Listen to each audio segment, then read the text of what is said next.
The story appears in multiple ancient sources, which is unusual. When several historians independently mention the same event, it suggests something happened, even if the details blur with retelling. Pliny the Elder recorded it. So did Petronius. Dio Cassius referenced it centuries later.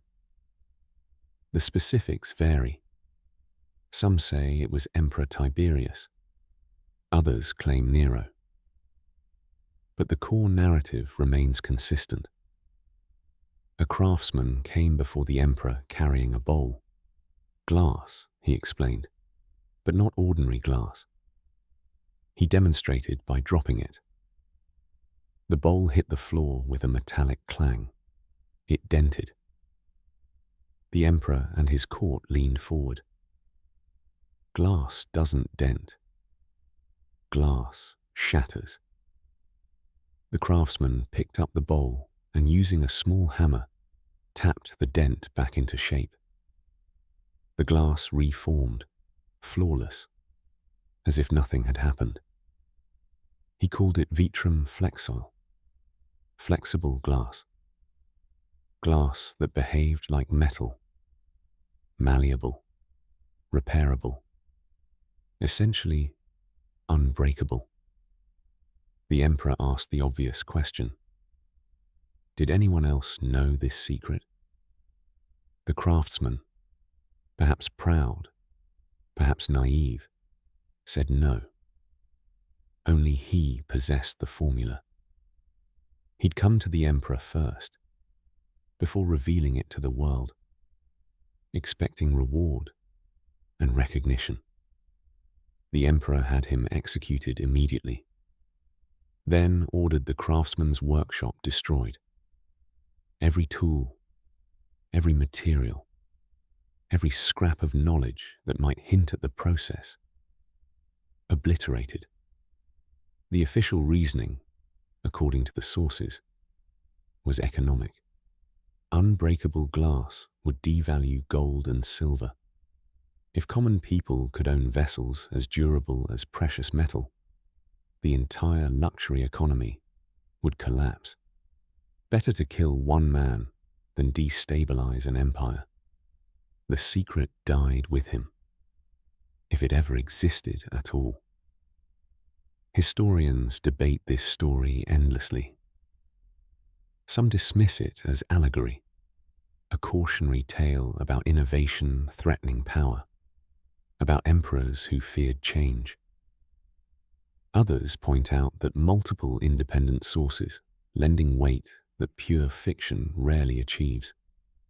Ancient writers invented morality tales regularly, but they usually signaled them as such. These accounts read like history, not parable. Modern materials scientists have theories. Glass-ceramic composites, perhaps, where glass is fused with metal oxides in precise ratios. The process creates materials with properties between glass and metal. We've developed such materials recently, but they require sophisticated temperature control and understanding of molecular structures. Could Romans have stumbled onto similar chemistry through empirical experimentation? Or maybe it was an early form of tempered glass. Modern tempering involves heating glass to specific temperatures, then rapidly cooling it, creating internal stresses that make the material much stronger and more flexible than ordinary glass. We didn't perfect this until the 20th century, but the principle is simple enough that accidental discovery isn't impossible. Corning developed willow glass in the 2010s, a flexible glass that can bend without breaking, used in electronic displays and curved screens. The chemistry involves manipulating the glass structure at the molecular level, controlling crystal formation during cooling. It's cutting-edge technology, but it works. Flexible glass exists, which raises an uncomfortable question. If we can make it now, why couldn't Romans have made it then? Different process, different understanding, but similar results. They had sophisticated glass technology. We'll explore that shortly. They had high-temperature furnaces. They had centuries of empirical knowledge about how different additives changed glass properties. Trial and error, conducted over generations, can discover things that theoretical science takes centuries to explain. We've already seen Romans had chemical processes that seem impossibly advanced. Concrete that heals itself through crystallization reactions at the molecular level. They didn't understand why it worked, but they perfected it anyway. Why not glass? The execution part adds credibility, strangely. It explains why the technology vanished so completely.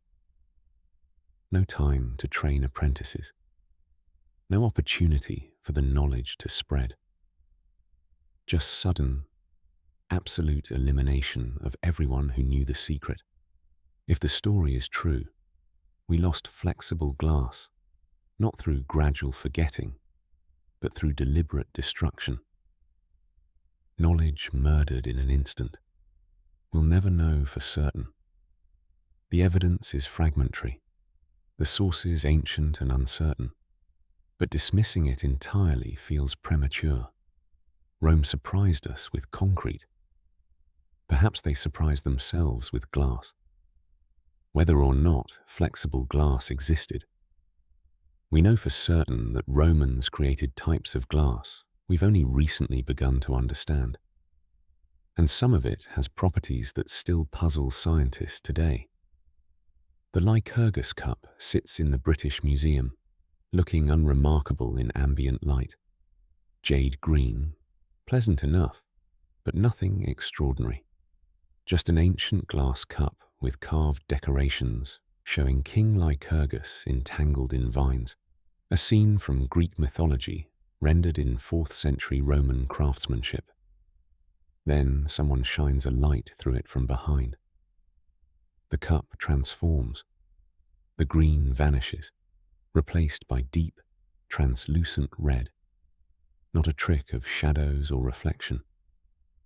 The glass itself changes color, depending on whether light bounces off it or passes through it. For centuries, nobody understood how this was possible. The cup was admired, studied, catalogued, but the mechanism remained mysterious. Glass doesn't normally do this. You can tint glass with various minerals. Cobalt for blue, manganese for purple, but that creates a fixed color. The Lycurgus cup actively responds to light conditions, shifting between completely different hues. In the 1990s, scientists got permission to examine tiny fragments under electron microscopes. What they found shouldn't exist in ancient glass. Nanoparticles, gold and silver, crushed or dissolved down to sizes between 50 and 100 nanometers. Far too small to see with the naked eye. Barely visible even under powerful magnification. These particles, suspended throughout the glass matrix, interact with light at the wavelength level. When light hits them from different angles, they absorb, reflect, and transmit specific wavelengths, creating the color-changing effect through a phenomenon called dichroism. The physics is complex, but the result is unmistakable. Here's what makes this extraordinary.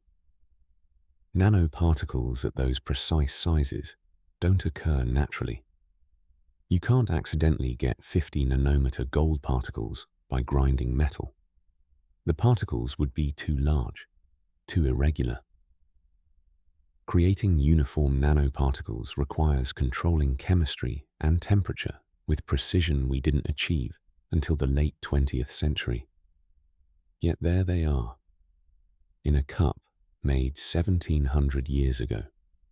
Romans created nanotechnology, almost certainly without understanding what they were creating. They knew that adding certain materials in certain ways produced glass that changed color. They perfected the technique through generations of trial and error, refining proportions and processes until they got consistent results. But they couldn't have known they were manipulating matter at the nanoscale. The Lycurgus cup isn't unique. It's just the most famous surviving example. Roman glassmakers produced purple glass using manganese and gold compounds in ways we're still deciphering. They created cage cups, diatrita in Latin, where the decorative outer layer is separated from the inner vessel by mere millimeters, connected only by tiny bridges. The precision cutting required seems impossible with ancient tools. One mistake, one crack, and months of work shatter. They made glass cameos with multiple colored layers, carving through them to create images where different layers provided different hues. The layer adhesion had to be perfect, the thickness consistent, the cutting flawless. Modern attempts to replicate these using period-appropriate tools fail more often than they succeed. Archaeological evidence shows that Roman glassmaking centers in Egypt and Syria were producing high-quality glass industrially, not just as luxury items. Thousands of pieces, standardized forms, consistent quality. This wasn't rare artisan work. This was manufacturing, which means the knowledge was widespread, taught systematically, refined across generations. The question haunts researchers. What else could they make? Glass is fragile. 2,000 years of wars, fires, accidents, and simple carelessness have destroyed most Roman glass. Museums hold maybe thousands of intact pieces. But Romans made millions. Tens of millions, perhaps. We're seeing a tiny, non-representative sample. The sturdy pieces, the buried pieces, the lucky pieces that somehow survived. What other techniques did they master that left no trace because the evidence shattered? What colors? What properties? What applications existed, but vanished completely? The Lycurgus cup survived because it was valuable enough to protect, sturdy enough to endure. How many less durable marvels turned to dust or fragments nobody bothered preserving? Every few years, archaeologists find Roman glass that reveals new capabilities. A composition nobody had seen before. A technique nobody realized they'd mastered. Each discovery suggests we've been underestimating their abilities, assuming our glass technology represents humanity's first achievement of such sophistication. But the Romans were there first, making nanoparticles, controlling light at the wavelength level, creating effects we needed electron microscopes to understand. And most of what they knew is gone, shattered and lost, leaving us to puzzle over the fragments that remain. Glassmaking in the Roman world was concentrated in specific centers. Alexandria in Egypt, famous for its glassworkers since Ptolemaic times. Sidon on the coast of Syria, where craftsmen developed techniques that spread throughout the empire. The Rhine frontier, where Roman glassmakers served military markets and local populations. These weren't casual workshops. They were specialized industries requiring specific knowledge, rare materials, and infrastructure most towns couldn't support. The techniques were closely guarded, not through official secrecy necessarily, but through the nature of craft knowledge itself. A master glassmaker would take an apprentice, usually a family member, and teach them over years how to judge temperature by sight and sound, when to add flux, how much colorant, the rhythm of blowing and shaping, the timing of annealing. Knowledge that lived in hands and eyes, not in written instructions. Making glass requires materials that aren't universally available. High purity silica sand, free from iron impurities that would discolor the final product.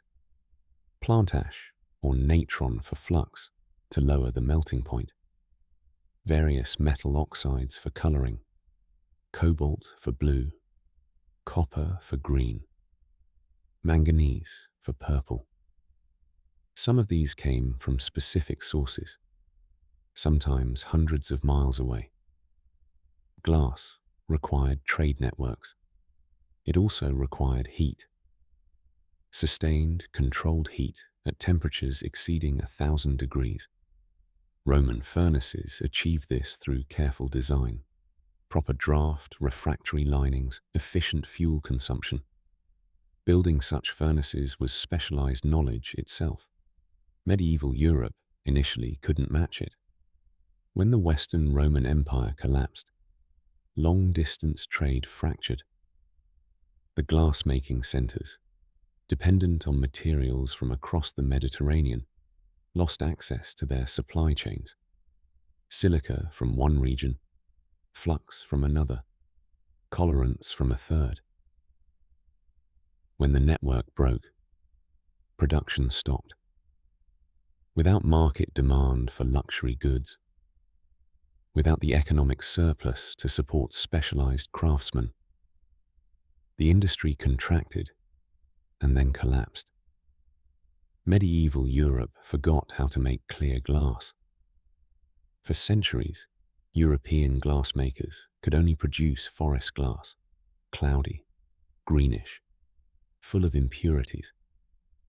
It was functional enough for windows in churches and castles, but it was nothing like Roman crystalline glass, which was so clear it was nearly invisible.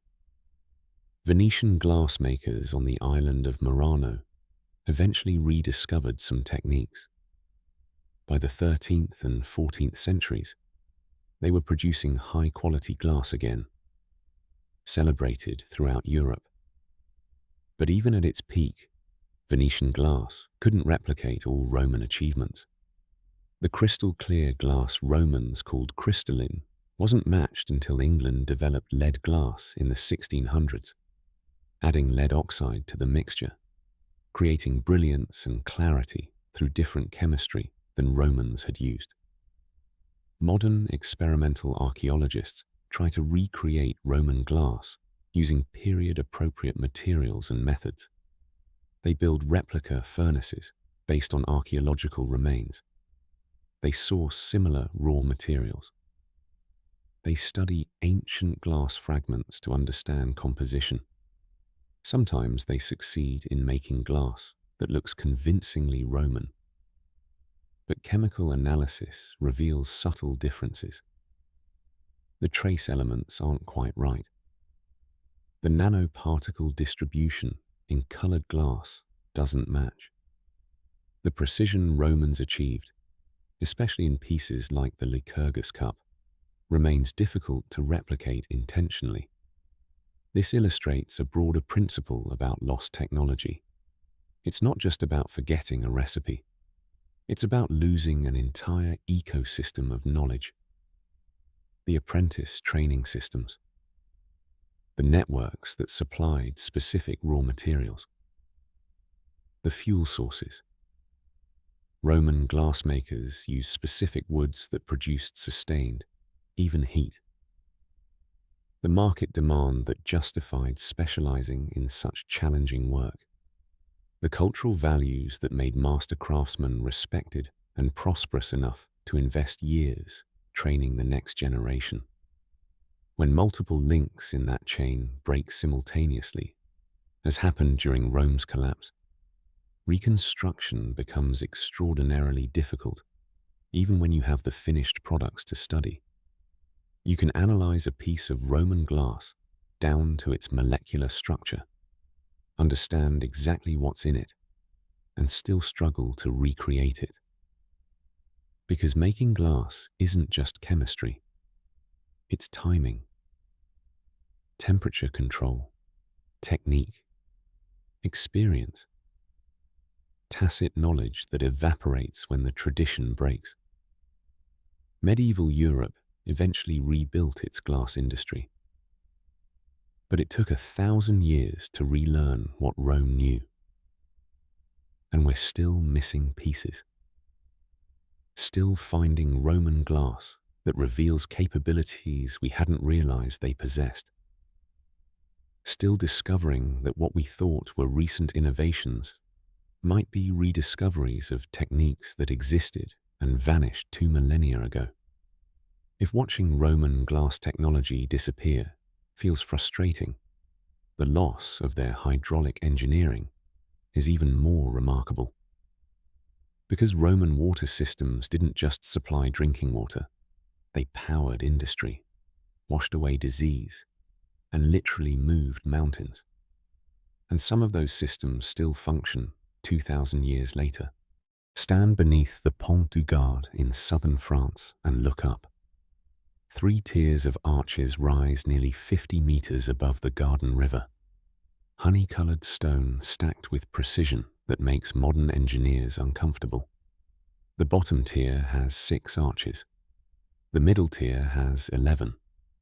The top tier, narrow and high, has 35 smaller arches carrying the water channel itself. That channel is the remarkable part. Follow it with your eyes across the valley. Imagine the water flowing through it 2,000 years ago, and you're looking at mathematics made stone. The gradient descends at a ratio of 1 to 3,000. In practical terms, the channel drops 2.5 centimeters per kilometer. Over the entire 50-kilometer length from source to Nîmes, the total elevation change is barely more than 12 meters. Think about what that precision requires. A gradient too steep, and you waste the potential energy of falling water, energy that could power mills or fountains. Too shallow, and the water stagnates or doesn't flow at all. Romans calculated the exact slope that would move water efficiently without waste. Then they maintained that gradient over 50 kilometers of varying terrain, through hills, across valleys, around obstacles. They did this without computers, without laser levels, without GPS or digital surveying equipment. They had the groma for establishing right angles, the chorobates for leveling, plumb lines and water levels. Simple tools requiring deep understanding to use effectively. The mathematics was done by hand, the measurements verified by eye and experience. And they got it right. Rome itself had 11 major aqueducts by the imperial period. Together, they delivered over 1 million cubic meters of water daily to a city of roughly 1 million people. That's more water per capita than most modern cities provide. The engineering wasn't just about volume. It was about distribution, quality control, maintenance systems. The aqueducts incorporated settling tanks where sediment dropped out before water continued downstream. Siphons used gravity and pressure to push water uphill across valleys when arching wasn't practical. Distribution systems branched from main channels into networks of lead and terracotta pipes serving different districts. Some installations had rudimentary water meters, bronze devices that measured flow to charge wealthy households for usage. What makes this more remarkable is durability. These weren't temporary solutions or minimally functional infrastructure. The Aqua Virgo, built in 19 BCE, still carries water into Rome, still supplies the Trevi fountain. 20 centuries of continuous operation. That's not maintenance preserving ancient ruins. That's original Roman engineering still doing its job.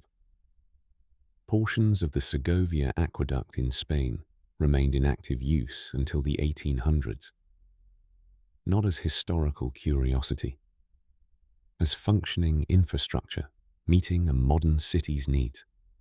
The Romans built it so well that for 2,000 years, nobody found reason to replace it. Compare this to modern infrastructure. Concrete bridges last maybe 50 to 70 years before requiring major repairs or replacement. Water mains fail after decades. We design for planned obsolescence, for repair cycles, for eventual replacement.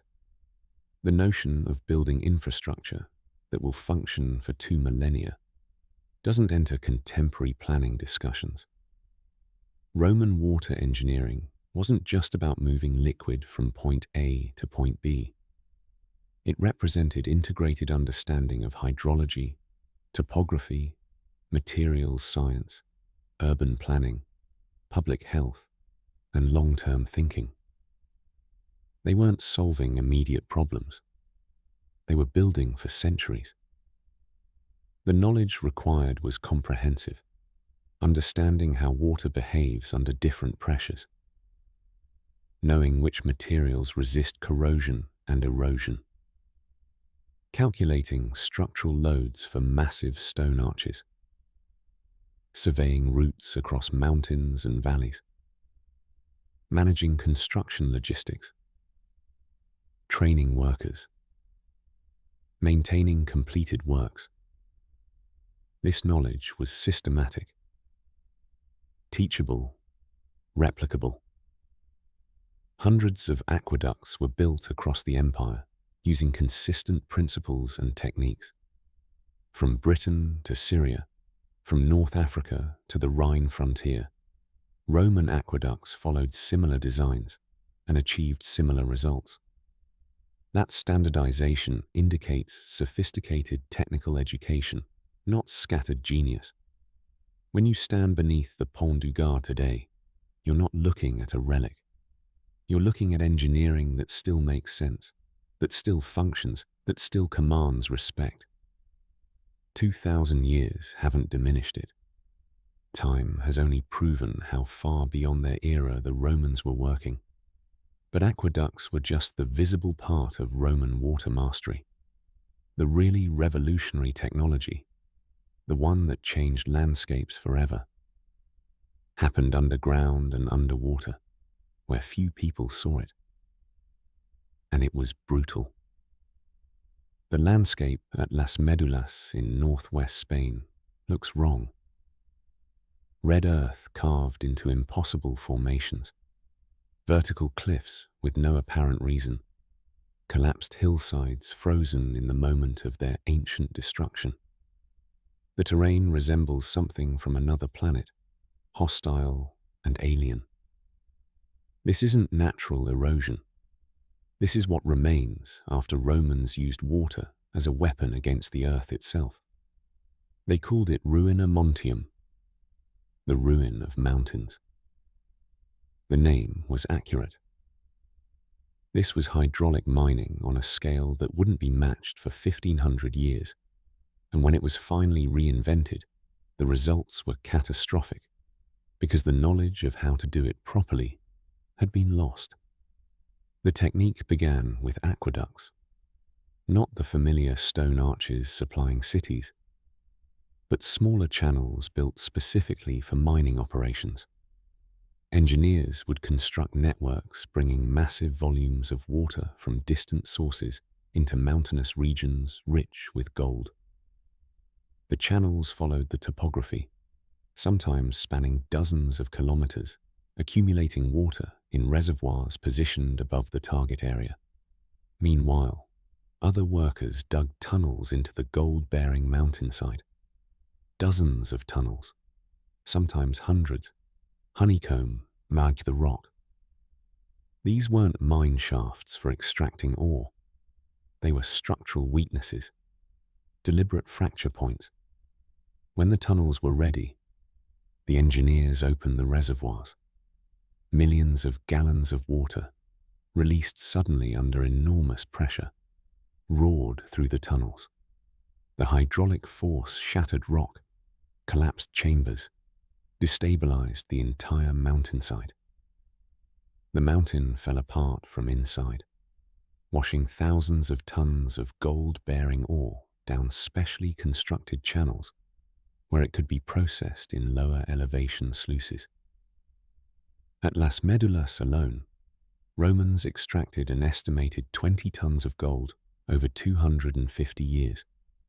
To get that gold, they moved more than 100 million cubic meters of earth, a volume exceeding the Great Pyramid of Giza. The landscape was permanently transformed. Valleys filled with spoil, hillsides lapsed into canyons, water channels scarring the terrain like wounds that never healed. And Las Medulas was just one site. Romans used ruina montium across Hispania, in Britannia, in Dacia. Anywhere mountains held gold and water could be brought to bear.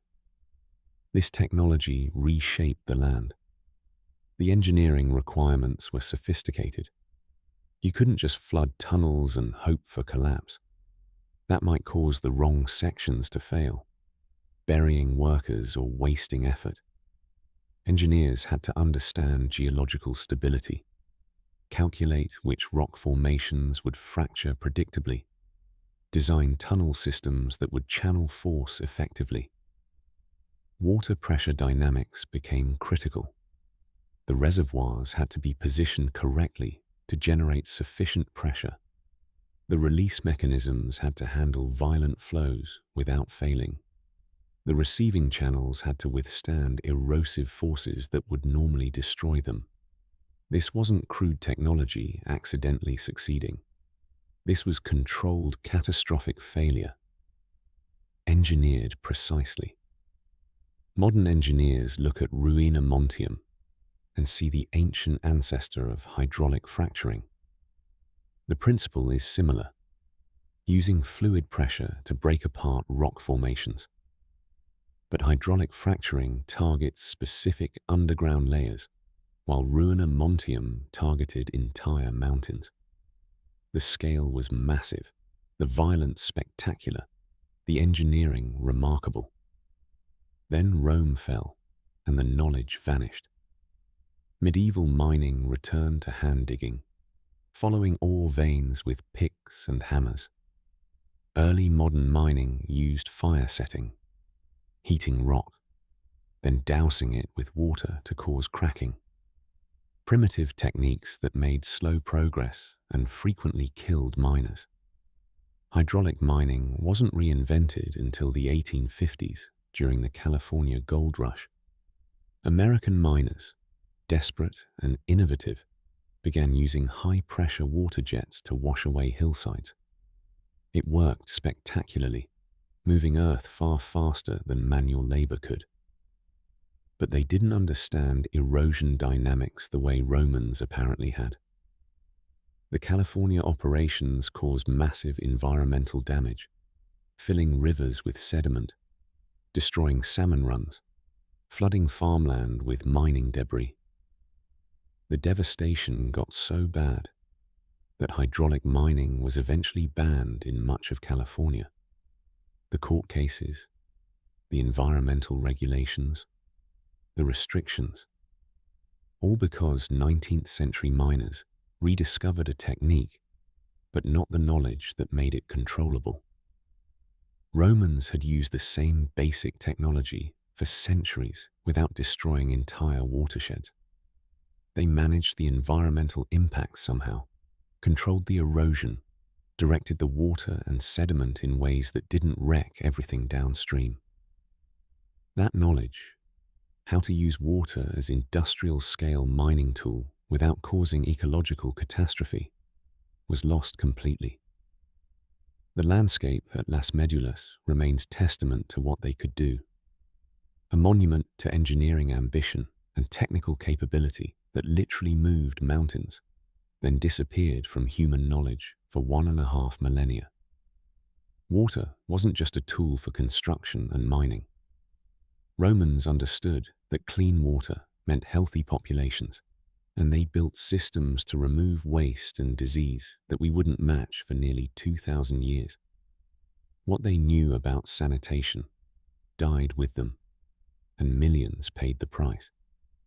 Walk through the ruins of Ephesus on Turkey's coast, and you'll find the public latrines near the Library of Celsus. Marble seating arranged in rows. Channels beneath where water flowed constantly, carrying waste away. Not a bathroom in the modern sense. More of a social space where Romans conducted business and conversation while attending to bodily necessities. The modern visitor reaction is usually amusement. Look how differently they thought about privacy, how peculiar that they chatted while defecating. But that misses what's remarkable here. The engineering. The understanding of what running water could accomplish for public health. Roman sewers used continuous water flow to flush waste away from population centers. The principle was simple, but the implementation sophisticated. Water from aqueducts was diverted through public latrines and baths, picking up waste, carrying it through underground channels to rivers or the sea. Waste never accumulated. Disease-carrying material never built up in streets or living areas. The Cloaca Maxima in Rome, the Great Sewer, was built in the 6th century BCE and still functions today. For 2,600 years, it's been doing its job, removing waste from the city. The Romans understood early that waste disposal was critical to urban life. Cities generate sewage. Let it accumulate and people die. Move it away efficiently, and populations stay healthier. The public health implications were massive. Roman cities with proper sanitation had significantly lower mortality rates than medieval European cities. When Roman infrastructure decayed after the empire's fall, European cities lost their sewer systems and went back to dumping waste wherever was convenient, in streets, in rivers that also supplied drinking water, in pits that leaked into groundwater. The result was predictable and horrific. Typhoid, cholera, dysentery, diseases that thrive in contaminated water became endemic. Medieval cities were death traps, particularly for children. Mortality rates that would be unthinkable today were just accepted reality for centuries. London, one of the world's great cities, didn't build a comprehensive sewer system until the 1860s, after a cholera epidemic killed thousands, and the Thames became so polluted that Parliament couldn't meet because of the stench. This was roughly 1,500 years after Rome had standardized such systems across its empire. Romans didn't understand germ theory, wouldn't for another millennium and a half, but they observed empirically that moving waste away from people reduced disease. They saw that cities with better sanitation had healthier populations. They didn't need to understand why it worked to build systems that worked consistently. That observational wisdom was lost when the infrastructure collapsed. Medieval physicians blamed disease on bad air, on imbalanced humors, on divine punishment. They didn't connect contaminated water to cholera, human waste in streets to typhoid. The knowledge that Romans had gained through observation and retained through infrastructure maintenance simply evaporated when the system stopped functioning. Roman public baths served similar purpose, not just cleanliness, but disease prevention. Regular bathing reduces skin infections, removes parasites, prevents conditions that thrive on unwashed bodies. The baths were heated by sophisticated hypocaust systems, underfloor heating that circulated hot air beneath the floors and up through wall cavities. Maintaining body cleanliness was public policy, subsidized by the state, available to all citizens. Medieval Europe, particularly Northern Europe, largely abandoned regular bathing. Partly cultural shift, partly because the infrastructure no longer existed. Heating massive bath complexes required aqueducts to supply water and sophisticated furnaces to generate heat. When those systems fell apart, public bathing ended. People went back to occasional washing, if that. The human cost can be calculated. Conservative estimates suggest millions of excess deaths from preventable diseases during the medieval period.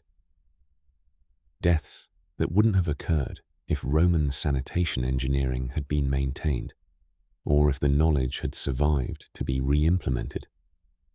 This wasn't abstract loss of technical information. This was loss of practical knowledge that kept people alive. Every child who died of typhoid from contaminated water, every family devastated by cholera, every epidemic that swept through unsanitary medieval cities. These were consequences of forgotten engineering. Romans had solved problems that medieval Europe didn't even recognize as solvable. They built infrastructure that prevented disease on civilizational scale. Then that knowledge died. And for 15 centuries, European cities were objectively less healthy than they'd been under Roman rule. The technology existed. The principles were sound, but without institutional continuity to maintain systems and train new engineers, even successful solutions can be completely lost, taking countless lives with them. While hydraulic engineering and sanitation saved lives, Roman medicine was doing something equally remarkable. Performing surgeries with instruments that looked disturbingly modern. And then those instruments, and the knowledge behind them, vanished.